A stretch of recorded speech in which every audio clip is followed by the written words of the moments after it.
தாயே இப்படி சொல்லிட்டீங்க? நீங்க தான் முக்கியமான ஆளே. உங்களை கும்பிடாம இருப்பனா? இல்ல, நீ பிரம்ம முகூர்த்தத்துல விளக்கு வச்சு முருகரை கூப்பிட்டு இருக்கேன்னு கேள்விப்பட்டேன். சொல்லிட்டாங்க. அதுக்குள்ள விஷயம் உங்களுக்கு வந்துருச்சா? எப்ப பார்த்தாலும் இதேதான் பிரச்சனை.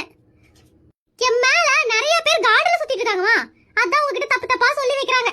முருகரே என்ற குலதெய்வமா, அவரெல்லாம் எப்படி? அதனாலதான் கொஞ்சம் எக்ஸ்ட்ரா கேர் பண்ணிட்டு இருக்கேன்.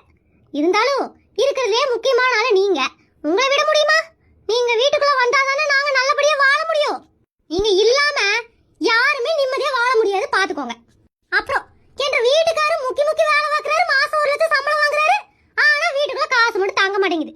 ஏமா இதெல்லாம் கொஞ்சம் என்னன்னு பார்க்க வேண்டியதானே? நான் மகாவிஷ்ணுக்கு பொண்டாட்டிமா, உனக்கு அசிஸ்டன்ட் கிடையாது.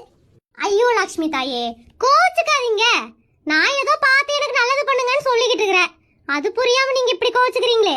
சரி விடுங்க, நீங்களும் என் மேல கோவத்துல இருக்கிறீங்க. வேணா ஒண்ணு பண்ணலாம். இந்த வாரம் வெள்ளிக்கிழமை முருகருக்கு ஒரு பாத்திரத்துல பாயாசம் வைப்பேன்ல, அதே மாதிரி உங்களுக்கு ஒரு பாத்திரத்துல பாயாசம் வச்சிடறேன். மன்னிச்சு விட்டுருங்க.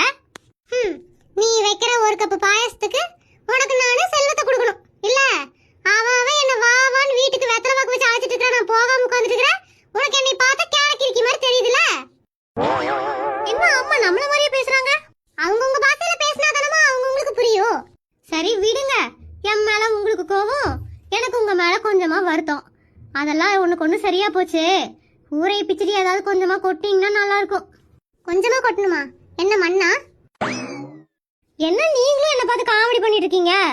ஊரை பிச்சுக்கிட்டு ஒரு 10 மில்லியனோ ஒரு 20 மில்லியனோ போட்டீங்கன்னா 2 மாசத்துக்கு வச்சு சமாளிப்பேன்ல.